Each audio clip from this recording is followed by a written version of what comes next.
Subscribe now and press the bell icon. Never miss an update. अस्सलाम वालेकुम everyone, hope that all of you are doing well. आज का हमारा जो topic है वो फाइनल ईयर प्रोजेक्ट है। इसमें हम फाइनल ईयर प्रोजेक्ट है डिफरेंट डिग्रीज़ के, उनके रिलेटेड डिस्कशन करेंगे, जिसमें हमारे पास सबसे पहले MGT मैनेजमेंट 619 का जो फाइनल ईयर प्रोजेक्ट है उसको हम डिस्कस करेंगे। अकाउंटिंग एंड फाइनेंस 619 के प्रोजेक्ट को हम डिस्कस करेंगे। बैंकिंग 619 के प्रोजेक्ट को डिस्कस करेंगे। कॉमर्स COM 619 के प्रोजेक्ट को डिस्कस करेंगे। इको 619 का जो फाइनल ईयर प्रोजेक्ट है उसको डिस्कस करेंगे। फाइनेंस 619 के फाइनल ईयर के प्रोजेक्ट को डिस्कस करेंगे। ह्यूमन रिसोर्स मैनेजमेंट HRM 619, इसी तरह MCM 619, MKT 619 और जो उसके अलावा पैड पब्लिक एडमिनिस्ट्रेशन 619 और साइकोलॉजी 619, ये सारे जो प्रोजेक्ट्स हैं हमारे पास, इनके हम पैटर्न को और क्या किस तरह से ये प्रोजेक्ट फाइनल ईयर का बनाया जाता है, इन सारी चीज़ों को हम डिस्कस करेंगे। इसमें हमारे पास सबसे पहले इंट्रोडक्शन आ जाता है प्रोजेक्ट्स के हवाले से। रूल्स एंड रेगुलेशंस यूनिवर्सिटी के कौन कौन से हैं, सबमिशन का क्या क्राइटेरिया होता है, इंस्ट्रक्शंस एंड गाइडलाइंस कौन कौन सी होती हैं। एट द एंड हम इस प्रोजेक्ट्स को दो पार्ट्स में डिवाइड करते हैं। सबसे पहले हम इसका प्रपोजल सबमिट करते हैं, नेक्स्ट हम उसके बाद इसके फाइनल प्रोजेक्ट की जो फाइल होती है उसको सबमिट करते हैं। इनकी मज़ीद डिटेल्स जो हैं वो नेक्स्ट हम अभी डिस्कस कर लेते हैं। सबसे पहले जो हम इंट्रोडक्शन को देख लेते हैं। इंट्रोडक्शन में हमें ये बताया गया कि इस तरह से ये हमारी डिग्री का जो फाइनल ईयर प्रोजेक्ट होता है, इसमें हमने अपनी डिग्री के रिलेटेड ऑल जो लेटर्स हैं उसके हवाले से हमने अपनी वर्किंग को शो करना होता है। इसकी जो हमारे पास सबसे पहली रिक्वायरमेंट है उसमें हमारे पास ये है कि हमारे जॉब कन्फर्मेशन लेटर हमारे पास होना चाहिए। प्रोजेक्ट करने के लिए हमारे पास सबसे पहले इस चीज़ की एश्योरेंस होनी चाहिए कि हम एक जॉब होल्डर हैं। हमें यूनिवर्सिटी के रिकॉर्ड्स में अपने आप को एक जॉब होल्डर शो करना होता है। उसके लिए हमारे पास एक जॉब कन्फर्मेशन लेटर होना चाहिए। इसका हमारे पास फॉर्मेट अवेलेबल है, किसी स्टूडेंट को चाहिए हो तो हमारे से व्हाट्सएप पे कांटेक्ट करके जॉब कन्फर्मेशन लेटर का फॉर्मेट ले सकते हैं। उसके बाद नेक्स्ट हमारे पास आ जाता है कि इसमें हमारे पास कौन कौन से स्टेप्स होते हैं, इसको क्लियर करने के लिए कौन कौन से हमने वर्किंग करनी होती है। उसमें हमारे पास सबसे पहले पहले मैंने आपको बता दिया कि जॉब कन्फर्मेशन लेटर हमारे पास होना चाहिए। उसके बाद हमने एक टॉपिक सेलेक्ट करना होता है, उस पर हमने प्रपोजल बनाना होता है। इसको मज़ीद हम आगे डिस्कस करेंगे। नेक्स्ट हमारे पास फाइनल प्रोजेक्ट जो होता है, हम उसकी फ़ाइल को सबमिट करते हैं। नेक्स्ट हम जब प्रोजेक्ट फाइल हमारी पास हो जाती है तो उसके बाद टीचर हमें प्रेजेंटेशन बनाने के लिए कहते हैं। हम प्रेजेंटेशन स्लाइड्स बनाते हैं और उसकी वाइवा वॉइस के रिलेटेड हम प्रिपरेशन करते हैं और अपने कंप्लीट प्रोजेक्ट को उसमें एक्सप्लेन करते हैं। ये सारे मैंने आपको मेन पार्ट्स बता दिए हैं। मज़ीद अब हम इनको इन डिटेल नेक्स्ट डिस्कस करेंगे। यहाँ पे एक छोटी सी ओवरऑल समरी बताई गई है किस तरह से हमारा जो प्रोजेक्ट है वो कंप्लीट होता है। सबसे पहले जॉब कन्फर्मेशन लेटर होता है, फिर उसके बाद प्रपोजल हमने बनाना होता है, नेक्स्ट हमने फाइनल ईयर प्रोजेक्ट बनाना होता है, फिर प्रेजेंटेशन एंड वाइवा वॉइस होती है। नेक्स्ट होल कोर्स जो हमारा होता है, इसकी सारी सब कुछ कंप्लीट होने के बाद ये पासिंग वाली साइड पे जाता है। फिर टीचर्स डिसाइड करते हैं इन सारी चीज़ों को ऑब्जर्वेशन करने के बाद कि स्टूडेंट पास है या नहीं। उसके बाद नेक्स्ट हमारे पास कुछ रूल्स बताए गए हैं जॉब कन्फर्मेशन लेटर के हवाले से कि जो आपका जॉब कन्फर्मेशन लेटर है वो ऑन द जॉब होना चाहिए। करंट डेट्स में आप एक एम्प्लॉय होने चाहिए किसी भी कंपनी के। उसके अलावा बाकी मज़ीद इसकी डिटेल आप यहाँ से रीड कर सकते हैं, इसमें कोई इतना बड़ा इशू नहीं है। उसके बाद आपने प्रपोजल और फाइनल प्रोजेक्ट सबमिट करवाना होता है। उसमें आपने रेफरेंसेस एट्सेट्रा जो भी कहीं से आपने डाटा लेना होता है उसको आपने मेंशन करना होता है। नेक्स्ट जो आपका टोटल वर्क है वो प्लेजरिज्म और नॉन रेफरेंस मटेरियल होना चाहिए कि आपका प्लेजरिज्म पे वो किसी किस्म का भी कंप्रोमाइज़ नहीं करते। प्लेजरिज्म के हवाले से आपने बहुत ज़्यादा केयरफुल रहना है। नेक्स्ट आपके पास पासिंग एंड फेलिंग का क्राइटेरिया होता है, ये कंप्लीट आप यहाँ से रीड कर सकते हैं। उसके हवाले से भी यही है कि आपकी सारी चीज़ें JCL ठीक है, प्रपोजल ठीक है, प्रोजेक्ट फाइल ठीक है, प्रेजेंटेशन एंड वाइवा सब कुछ आपने अच्छे तरीके से रिप्रेजेंट किया है तो आपको कोई इशू नहीं होगा उसको पास करने में। नेक्स्ट ये यहाँ पे कुछ rules and regulations viva voice के रिलेटेड दिए हुए, ये भी सिंपल है, इनमें कोई इशू नहीं है, स्टूडेंट को प्रॉब्लम्स नहीं होती। अगर कोई स्टूडेंट पहले से फेल है तो वो नेक्स्ट सेमेस्टर में इसको दोबारा से री एनरोल करके इस सेमेस्टर को दोबारा से स्टडी कर सकता है, उसमें कोई इशू नहीं होता। उसके अलावा नेक्स्ट जो सबमिशंस होती हैं वही सेम चीज़ें हैं। जॉब कन्फर्मेशन लेटर होता है, उसके बाद प्रपोजल ऑफ द प्रोजेक्ट होता है, फिर फाइनल ईयर प्रोजेक्ट आपने सबमिट करवाना होता है, फिर प्रेजेंटेशन एंड वाइवा गाइडलाइंस के हवाले से वर्किंग होती है। उसके बाद अब नेक्स्ट हमारे पास आ जाता है जी कि जो हमारा प्रपोज़ल होता है उसके अंदर कौन कौन सी चीज़ें होती हैं, किस तरह से प्रपोज़ल बनाया जाता है, उसके हवाले से मैं अब आपको थोड़ा थोड़ा हर चीज़ को थोड़ा सा एक्सप्लेन कर दूंगा। ये सारी गाइडलाइंस लिखी हुई हैं, इनको आप यहाँ से रीड आउट कर सकते हैं। मैं जो हमारा मेजर पोर्शन है उसकी तरफ आता हूँ कि हमारे पास जो सबसे पहले हमारे पास हमने प्रोजेक्ट का प्रपोज़ल सबमिट करना होता है। Format of proposal of project, उसमें हम किस तरह से प्रपोजल बनाते हैं। सबसे पहले हमने टाइटल पेज इस तरह से बनाना होता है एक, उसके अंदर द टॉपिक, जो आपने टॉपिक सेलेक्ट किया होता है उसको शो करना होता है, name and ID of the student show करनी होती है, name of the university, university logo, date of submission. At the end मैं आपको किसी स्टूडेंट का प्रपोजल भी दिखा दूंगा और प्रोजेक्ट भी कंप्लीट बना हुआ दिखा दूंगा किसी स्टूडेंट का। नेक्स्ट आपके पास टेबल ऑफ कंटेंट होना चाहिए प्रॉपर, ये एक एक पेज पे आपने ये सारी चीज़ें करनी है। नेक्स्ट आपका जो चैप्टर नंबर 1 होगा प्रपोजल का, उसमें आपने इंट्रोडक्शन देना है जी प्रपोजल का इंट्रोडक्शन क्या है। नेक्स्ट आपने उसके बारे में बैकग्राउंड का लिखना है कि उस टॉपिक पे पहले से क्या वर्किंग हुई है, किस तरह के लोगों ने कैसे कैसे काम किया है। नेक्स्ट आपने जो टॉपिक सेलेक्ट किया है उसके आपने ऑब्जेक्टिव्स के बारे में एक्सप्लेन करना है कि उस टॉपिक के क्या ऑब्जेक्टिव हैं, उस रिसर्च वर्क के जो आप करने लगे हैं। नेक्स्ट उसकी सिग्निफिकेंस क्या है कि जो टॉपिक आपने सेलेक्ट किया उसकी क्या सिग्निफिकेंस है, क्या आप रिप्रेजेंट करना चाहते हैं। नेक्स्ट आपका चैप्टर नंबर 2 मेथोडोलॉजी के रिलेटेड आ जाता है। मेथोडोलॉजी में आपकी कौन कौन सी चीज़ें होती हैं। सबसे पहले आपके पास टाइप ऑफ रिसर्च होता है कि आपकी जो रिसर्च टाइप है वो कौन सी है, क्वांटिटेटिव है, क्वालिटेटिव है, कि आपने जो रिसर्च मेथोडोलॉजी यूज़ करनी है वो कौन सी है। डाटा कलेक्शन सोर्स जो है वो आपका कौन सा है, प्राइमरी है, सेकेंडरी है, प्राइमरी में कौन कौन से है, सेकेंडरी में कौन कौन से हैं, जो आपने खुद चूज़ करने होते हैं रिसर्च आउट करके। उसके बाद डाटा कलेक्शन टूल्स जो हैं आपके इंस्ट्रूमेंट्स के रिलेटेड, उसमें अब आपने बताना होता है कि आप किस तरह से अपना डाटा कलेक्ट करते हैं। उसमें क्वेश्चनर्स आ जाते हैं, इंटरव्यूज़ आ जाते हैं, डिफरेंट चीज़ें इस तरह की आ जाती हैं, इनमें से कोई आपने एक सेलेक्ट करके अपना डाटा कलेक्शन करनी होती है। उसके बाद सब्जेक्ट्स एंड पार्टिसिपेंट आपने सेलेक्ट करने होते हैं कि कौन सी पॉपुलेशन होगी, कितनी होगी, उसका सैम्पल साइज़ क्या होगा, सैम्पल फ्रेमवर्क क्या होगा, और वो जो सैम्पलिंग टेक्निक आपने कौन सी यूज़ की और उसकी क्या रीज़न है। उसके बाद फील्ड वर्क और डाटा कलेक्शन के बारे में आपने बताना है कि वो आप किस तरह से डाटा कलेक्ट करेंगे, आप कैसे श्योर करेंगे कि क्वालिटी कंट्रोल होगी डाटा कलेक्शन में, और वो सारा प्रोसीजर, प्रैक्टिकल इश्यूज़ वगैरह को आप किस तरह से मैनेज करेंगे, वो सारा आपने यहाँ पे बताना होता है।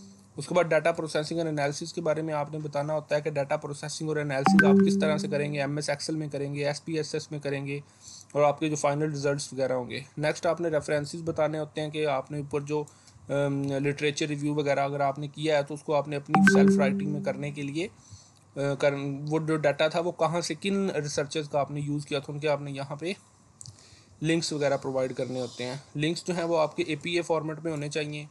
तो उसका आपने STA 630 जो सब्जेक्ट है आपका, उसके लेसन नंबर 45 के अंदर बताया गया, वहाँ से देख सकते हैं कि APA फॉर्मेटिंग किस तरह से की जाती है।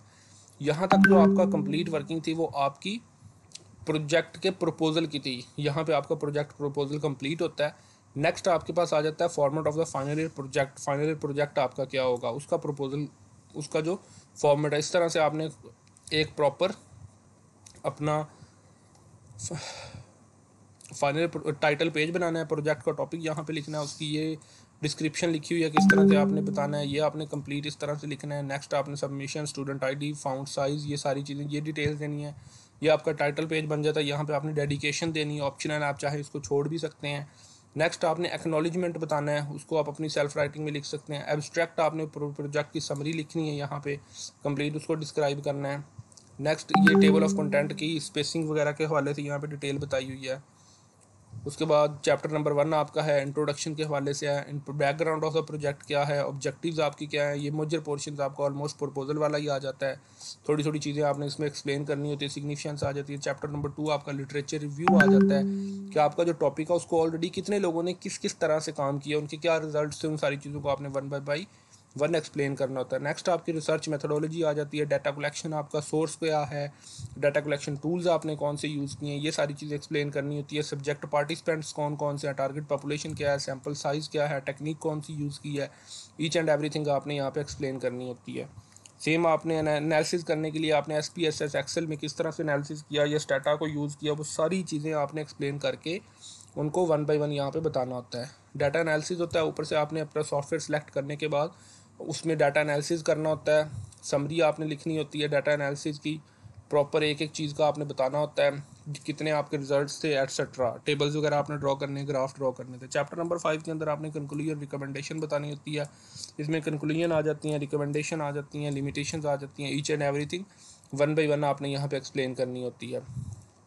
तो यहाँ पे आपके नेक्स्ट सेम रेफरेंसिंग उसी तरह से आ जाते हैं, इसको आपने APA फॉर्मेटिंग में एक्सप्लेन करना होता है। तो यहाँ पे आपका जो है वो जो फाइनल ईयर प्रोजेक्ट है उसकी फ़ाइल भी कंप्लीट हो जाती है। मज़ीद आपको कुछ हमारे स्टूडेंट्स के रिज़ल्ट्स वगैरह हैं वो भी शो कर देता हूँ मैं, और साथ ही आपको मैं एक प्रोजेक्ट का प्रपोज़ल और प्रोजेक्ट की जो फाइनल फ़ाइल है वो भी शो कर देता हूँ। ये हमारे पिछले स्टूडेंट्स के कुछ प्रोजेक्ट्स हैं। इसमें मैं आपको सबसे पहले यहाँ पे प्रपोज़ल को शो कर देता हूँ। ये हमारे एक स्टूडेंट का यहाँ पे प्रपोज़ल है। इस तरह से आपने एक बनाना होता है, टाइटल पेज बनाना होता है। ये आपने सारी चीज़ें वन बाय वन इसके अंदर एक्सप्लेन करनी होती है। ये आपका कंप्लीट प्रोजेक्ट प्रपोज़ल होता है। नेक्स्ट आपको मैं प्रोजेक्ट फ़ाइल भी इसी स्टूडेंट की दिखा देता हूँ। आपने फिर इसकी प्रोजेक्ट फ़ाइल भी बनानी होती है। प्रोजेक्ट फ़ाइल भी आपके सामने अवेलेबल है। इस तरह से आपने कंप्लीट इसमें वर्किंग करके ग्राफ्स, टेबल्स, आपको सब कुछ, और आपने क्वेश्चनर्स वगैरह वो सारी चीज़ें यूज़ करनी होती, वो भी आपने शो करनी होती हैं। यहाँ पे हमारे पास नेक्स्ट हमारे स्टूडेंट है सारा खान, जिसका पैड पब्लिक एडमिनिस्ट्रेशन का प्रोजेक्ट था, और ग्रेड बुक से आप देख सकते हैं अल्हम्दुलिल्लाह ये पास हैं। पी लिखा हुआ है, पी फॉर पास। इसका CGPA नहीं होता, डायरेक्टली पास और फेल लिखते हैं वो। उसके बाद नेक्स्ट हमारे स्टूडेंट है मोहम्मद बिलाल। इनकी हमारे पास इंटर्नशिप रिपोर्ट थी कॉम I-619 की। इनका भी ग्रेड बुक से आपको रिज़ल्ट शो कर देते हैं हम। यहाँ पे आपके सामने है कॉम I-619 इंटर्नशिप रिपोर्ट। अल्हम्दुलिल्लाह ये भी पास हैं, आपके सामने हैं। उसके बाद नेक्स्ट हमारे स्टूडेंट है सैयद फुरकान अब्बासी साहब। इनका MGT 619 का प्रोजेक्ट था हमारे पास। ये भी ग्रेड बुक में से आपको शो कर देते हैं। MGT 619 फाइनल ईयर प्रोजेक्ट, अल्हम्दुलिल्लाह ये भी पास हैं। P फॉर पास है, F फॉर फेल है। पहले इन्होंने ये किया था लेकिन ये फेल हुए थे, बाद में इन्होंने हमारे पास किया तो ये पास हो गए। नेक्स्ट हमारे स्टूडेंट है मोहम्मद आफाक। इनका कॉम I-619 की इंटर्नशिप रिपोर्ट थी, अल्हम्दुलिल्लाह ये भी पास हैं। और इनका भी कॉम I-619, ये F इनका है। पिछली दफ़ा इन्होंने कहीं और से बनवाई थी, इस दफ़ा लास्ट पे इन्होंने फॉल 2022 में हमसे बनवाई है, तो अल्हम्दुलिल्लाह ये भी पास हैं इस दफ़ा वाले अपने रिज़ल्ट में, ये जो अभी सेमेस्टर एंड हुआ है फॉल 2022। उसके बाद नेक्स्ट हमारे स्टूडेंट है मोहम्मद कासिम रियाज साहब। इनका भी हमारे पास MGT 619 का फाइनल ईयर का प्रोजेक्ट था। इनका भी ग्रेड बुक से आपको रिज़ल्ट शो कर देते हैं, जो कि आपके सामने है। MGT 619, इससे पहले इन्होंने 2-3 ट्राई की थी लेकिन हर दफ़ा ये फ़ेल होते रहे हैं, और इस दफ़ा इन्होंने हमसे ये प्रोजेक्ट अपना करवाया तो अल्हम्दुलिल्लाह से ये पास हो गए, इनकी डिग्री भी कंप्लीट हो गई है। उसके बाद नेक्स्ट हमारे कुछ स्टूडेंट्स हैं। मज़ीद अगर आपको किसी किस्म का कोई इशू हो तो आप हमारे साथ डिस्कस कर सकते हैं। ये स्क्रीन पे भी हमारा व्हाट्सअप नंबर शो हो रहा है। ओके, नेक्स्ट हमारे जो स्टूडेंट हैं वो है मोहम्मद आदिल अशरफ साहब। इनके HRMI 619 की इंटर्नशिप रिपोर्ट थी, जो कि अल्हम्दुलिल्लाह ये भी पास हो चुके हैं। इनका भी ग्रेड बुक से आपको रिज़ल्ट शो कर देते हैं। जी, ये देखें HRMI 619 internship report, human resource management, pass.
Next हम आपको अपने कुछ स्टूडेंट्स के इंटर्नशिप रिपोर्ट्स और प्रोजेक्ट्स के रिजल्ट्स वगैरह करवा देते हैं, जिन्होंने अभी ये प्रीवियस सेमेस्टर एंड हुआ उसमें हमसे अपनी वर्किंग वगैरह करवाई थी।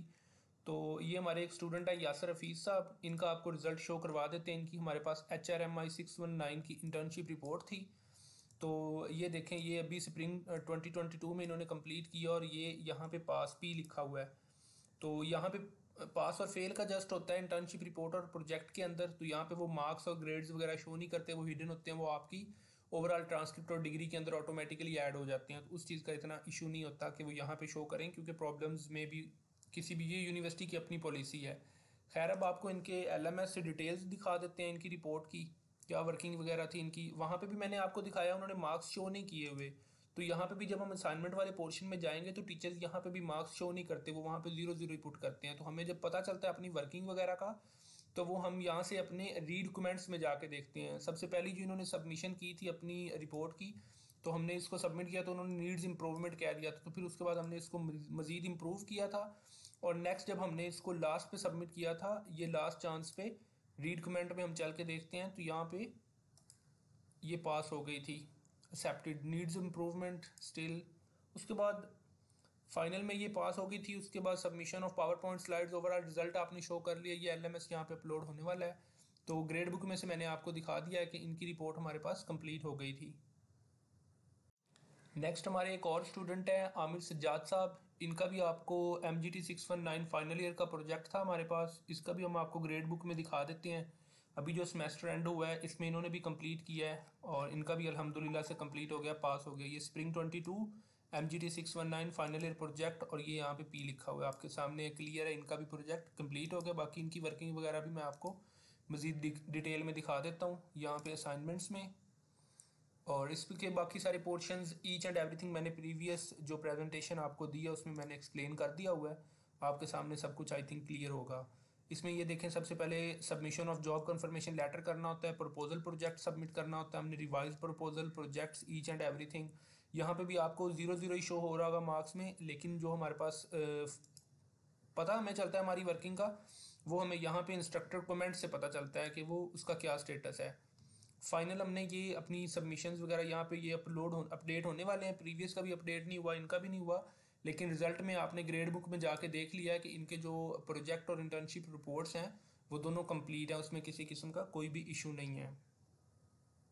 ओके, ये नेक्स्ट हमारी एक स्टूडेंट है दुआ हमायूं, इनका भी आपको रिजल्ट दिखा देते हैं। इनका हमारे पास इनकी इंटर्नशिप रिपोर्ट चल रही थी MGTI 619 की। जस्ट इनका देखिए, मोस्टली अब आप ये चीज़ नोटिस कर रहे होंगे कि जो मोस्टली स्टूडेंट्स हैं उनकी जस्ट इंटर्नशिप रिपोर्ट या प्रोजेक्ट ही रहते हैं, क्योंकि स्टूडेंट फर्स्ट टाइम में खुद ट्राई करते हैं और उनसे वो क्लियर नहीं होता, तो फिर एक्स्ट्रा सेमेस्टर भी लगाते हैं, फीस भी पे करते हैं, और इस तरह की प्रॉब्लम्स भी फिर होती हैं, फिर उनको पेड पे भी करवाना पड़ता है। तो फर्स्ट टाइम पे ही आप पेड पे करवा लिया करें, ये बहुत इंपॉर्टेंट होती है, और इसमें यूनिवर्सिटी वाले बिल्कुल भी कंप्रोमाइज़ नहीं करते। इनका अब आपको रिजल्ट दिखा देते हैं ग्रेड बुक में से।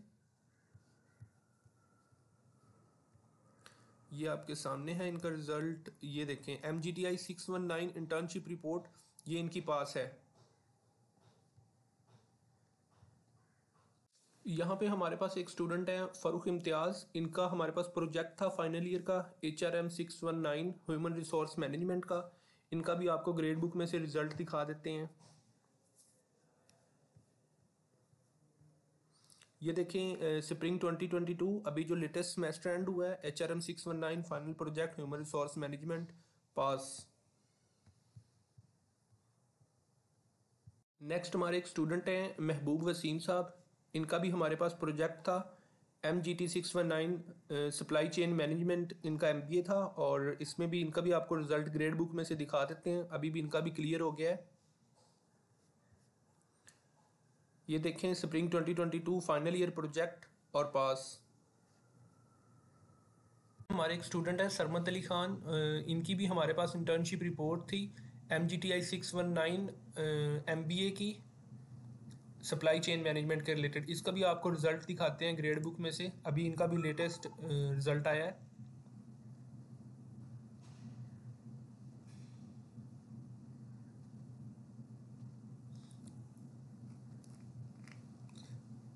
स्प्रिंग 2022 MGTI 619 और इंटर्नशिप रिपोर्ट मैनेजमेंट, ये देखें इनका सब्जेक्ट भी पास हो गया हुआ है। लास्ट टाइम इन्होंने खुद किया था, आपके सामने F लिखा हुआ है, वो इनका फेल हो गया था MGTI 619। इस दफ़ा इन्होंने वर्किंग अपनी हमसे करवाई है और अल्हम्दुलिल्लाह से इनकी रिपोर्ट पास हो चुकी है। नेक्स्ट हमारे पास एक ये स्टूडेंट है शानजा शहजाद। इनका हमारे पास प्रोजेक्ट था इको 620 का। इनका भी आपको ग्रेड बुक में से रिजल्ट दिखा देते हैं।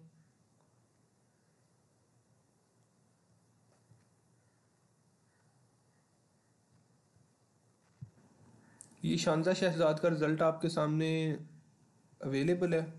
यहाँ से आप देख लें कि ये देखें इको 620 का प्रोजेक्ट था स्प्रिंग 2020। अभी ये जो सेमेस्टर एंड हुआ है, फाइनल ईयर प्रोजेक्ट इकोनॉमिक्स, ये पी पास आपके सामने है।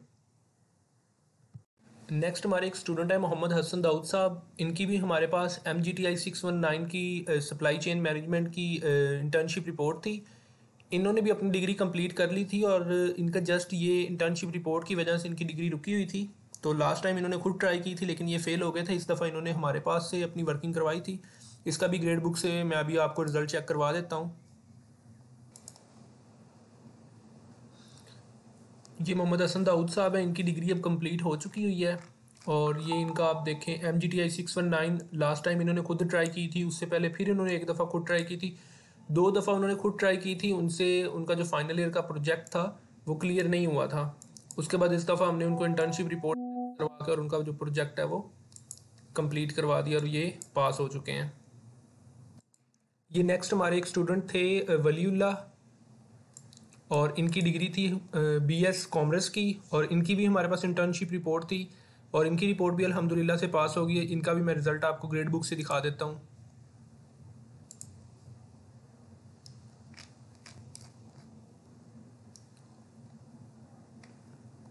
ये देखें spring 2022 com I 619 internship report commerce की और ये पी पास आपके सामने है।